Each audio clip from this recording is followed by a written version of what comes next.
2022ರಲ್ಲಿ society ಮಾಡಬೇಕು ಅಂತ ಪ್ರಾರಂಭ ಮಾಡಿದೆ.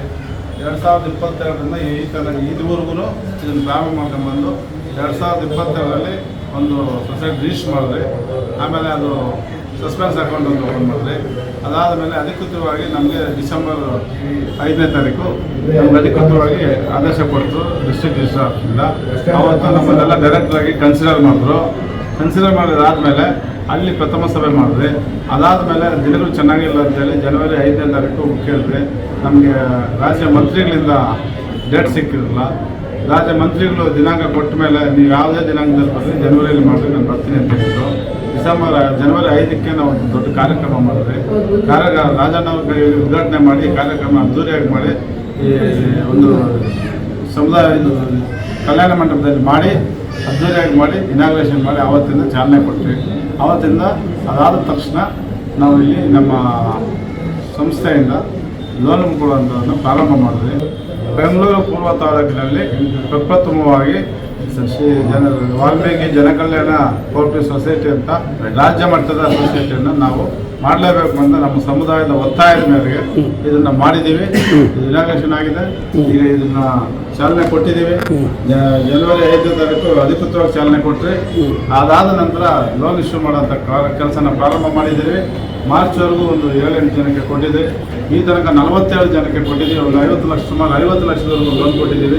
ಎಲ್ಲ ನಮ್ಮ ಸಮುದಾಯದ ಲೋನ್ ತಗೊಂಡಂಥ ಫಲಾನುಭವಿಗಳು ನಿಷ್ಠೆಯಿಂದ ಕಟ್ತಾ ಇದ್ದಾರೆ. ಅದು ಚೆನ್ನಾಗಿ ನಡೀತಾ ಇದೆ. ಈ ಒಂದು ವರ್ಷದ ಬೆಳವಣಿಗೆ ನಮ್ಗೆ ಏನು ಅನಿಸ್ತದೆ ಅಂದರೆ, ಮುಂದಿನ ದಿನಗಳಲ್ಲಿ ತುತ್ತುತ್ತದೆ, ಕೊನೆಯಾಗಿ ತಾವು ದೊಡ್ಡ ಹಂತಕ್ಕೆ ತಗೊಂಡೋಗ್ತೀವಿ ಅನ್ನೋ ಒಂದು ಆಶಾಭಾವನೆ ನಮ್ಮಲ್ಲಿದೆ. ನಮ್ಮ ಸಮುದಾಯ ಅದೇ ಥರ ಸಹಕಾರ ಕೊಡ್ತಾ ಇದೆ. ಈ ಸಮುದಾಯಕ್ಕೆ ಮುಖಂಡರುಗಳು, ನಿರ್ದೇಶಕರು, ಸಮುದಾಯದ ಸದಸ್ಯರುಗಳು ಕೊಡ್ತಾ ಇರೋಂಥ ಸಹಕಾರವನ್ನು ನೋಡಿದ್ರೆ ನಾವು ಒಳ್ಳೆಯ ಸ್ಥಾನಕ್ಕೆ ತೊಗೊಂಡು ಹೋಗೋಂಥ ಇನ್ನೊಂದು 2-3 ವರ್ಷಗಳಲ್ಲಿ ಇದನ್ನು ದೊಡ್ಡ ಸ್ಥಾನಕ್ಕೆ ತಗೊಂಡು ಹೋಗ್ತೀವಿ ಅಂತ ನಮಗೊಂದು ನಂಬಿಕೆ ಇದೆ. ನಮ್ಮ ಈ ಜನಕಲ್ಯಾಣ ಕೋಆಪರೇಟಿವ್ ಸೊಸೈಟಿಯಿಂದ ಹಣ ತಗೊಳ್ಳೋಂಥವ್ರಿಗೆ, ನಿಮ್ಮ ಕಷ್ಟಗಳಿಗೆ, ನಿಮ್ಮ ಜೀವನ ರೂಪಿಸ್ಕೊಳ್ಳೋದಕ್ಕೆ ಕಷ್ಟಕ್ಕೆ ನೀವು ಲೋನ್ ತೊಗೊಂಡು ಹೋಗ್ರಿ.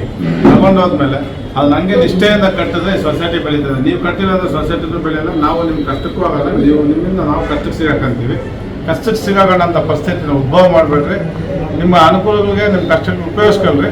ಸಂಸ್ಥೆನ ಹಾಗೆ ಬೆಳೆಸ್ರಿ ಅಂತ ಒಂದು ನಂಬಿಕೆ ಇಟ್ಕೊಂಡು ನೀವು ಲೋನ್ ತಗೊಂಡೋದವರು ನಡ್ಕೊಬೇಕು ಅಂತ ಹೇಳ್ತೀವಿ. ಘಟನೆಗೆ ಬಂದಂಥ ನಮ್ಮ ಸಹಕಾರ ಮಂತ್ರಿಗಳು KN ರಾಜಣ್ಣವರು ಕೂಡ ಮುಂದಿನ ದಿನಗಳಲ್ಲಿ ಮಂತ್ರಿ ಆಗಬೇಕು ಅನ್ನೋ ಒತ್ತಾಯ ನಮಗಿದೆ. ಅವರ ಸಹಕಾರದಿಂದ ನಾವು ಇಡೀ ರಾಜ್ಯಾದ್ಯಂತ ಈ ಕ್ರೆಡಿಟ್ ಕೋಆಪರೇಟಿವ್ ಬ್ಯಾಂಕನ್ನು ನಾವು ಪ್ರಾರಂಭ ಮಾಡಿದ್ದೀವಿ. ಮುಂದಿನ ದಿನಗಳಲ್ಲಿ ನಮ್ಮ ಸಮಾಜಕ್ಕೆ ಅವರು ಕೂಡ ಒಬ್ಬ ಆಶಾ ಕಿರಣ ಇದ್ದಂಗೆ. ಈ ರಾಜ್ಯದಲ್ಲಿ ಏನು 48 ಲಕ್ಷ ಜನ ನಾವು ಇವತ್ತು ಇದ್ದೇವೆ. 15 ನಮಗೆ ಅಭ್ಯರ್ಥಿಗಳು, ಶಾಸಕರು ಆರಿಸಿ ಬಂದಿರ್ತಕ್ಕಂಥ ಪಕ್ಷ ಅಂದರೆ 14 ಜನ ಶಾಸಕರು ಕಾಂಗ್ರೆಸ್ನಲ್ಲಿ ಆರಿಸಿ ಬಂದಿದ್ದಾರೆ. ಹಾಗಾಗಿ ನಾಗೇಂದ್ರ ಅವ್ರನ್ನೂ ವಜಾ ಮಾಡಿದ್ದಾಯಿತು, ರಾಜಣ್ಣ ಅವ್ರನ್ನೂ ವಜಾ ಮಾಡಿದ್ದಾಯಿತು, ಮತ್ತು ಈ ಸತೀಶ್ ಜಾರಕಿಹೊಳಿ ಅವರು. ಸೊ ಆ ಸಂದರ್ಭವನ್ನು ಉದ್ಭವ ಮಾಡದಂತೆ ಈಗಿರ್ತಕ್ಕಂಥ ಸರ್ಕಾರ ನಮ್ಮ ನಾಯಕರನ್ನು ಮತ್ತೆ ಮಂತ್ರಿ ಸ್ಥಾನವನ್ನು ಕೊಡಬೇಕು. ಅವರ ಸಹಕಾರದಿಂದ ಈ ಬ್ಯಾಂಕನ್ನು ಪ್ರಾರಂಭ ಮಾಡಿದ್ದೀವಿ. ಮುಂದಿನ ದಿನಗಳಲ್ಲಿ ಹೆಚ್ಚಿನ ಸಂಖ್ಯೆಯಲ್ಲಿ ಸದಸ್ಯರಿಗೆ ನಾವು ಲೋನ್ ಹಣವನ್ನು ಕೊಡ್ತೀವಿ ಮತ್ತು ಉತ್ತಮವಾದಂಥ ಮುಂದಿನ ವರ್ಷಕ್ಕೆ ಉತ್ತಮವಾದಂಥ ಒಂದು ಆಡಳಿತ ಮಂಡಳಿ ಒಳ್ಳೆಯ ಸ್ಥಾನಕ್ಕೆ ಹೋಗುತ್ತೆ ಅನ್ನೋದನ್ನು ಕೂಡ ನಾನು ನಮ್ಮ ನಿರ್ದೇಶಕರ ಪರವಾಗಿ, ನಮ್ಮ ಜನಕಲ್ಯಾಣ ಕ್ರೆಡಿಟ್ ಕೋಆಪರೇಟಿವ್ ಸೊಸೈಟಿಯ ಪರವಾಗಿ ನಾನೆಲ್ಲರಿಗೂ ಅಭಿನಂದನೆಗಳು ತಿಳಿಸ್ತಾ ಇದ್ದೇನೆ. ನಮ್ಮ ಜನಕಲ್ಯಾಣ ಕೋಆಪರೇಟಿವ್ ಸೊಸೈಟಿ ಹಾಗೂ ಬೆಂಗಳೂರು ಪೂರ್ವ ತಾಲೂಕು ನಾಯಕ ಸಂಘದ ವತಿಯಿಂದ ಮುಂದಿನ ಯೋಜನೆ ನಮ್ಮ ಸೊಸೈಟಿನ ಬೆಳೆಸಿ, ನಮ್ಮ ಸೊಸೈಟಿ ಮತ್ತು ಸಂಘದ ಅಧೀನದಲ್ಲಿ ನಾವೊಂದು ಕಾಲೇಜು, ಸ್ಕೂಲು ಸ್ವಂತ ಕಟ್ಟಡ ಮಾಡಬೇಕು. ಸರ್ಕಾರದಿಂದ ಸವಲತ್ತು ತಗೊಂಡು ಕಾಲೇಜು, ಸ್ವಂತ ಕಟ್ಟಡ, ಒಂದು ಸಮುದಾಯ ಭವನ, ನಮ್ಮ ಸಮುದಾಯಕ್ಕೆ ಸಮುದಾಯ ಭವನ ಇದೆಲ್ಲ ಮಾಡಬೇಕು ಅಂತ ಒಂದು ನಮ್ಮ ಯೋಜನೆ ಇದೆ.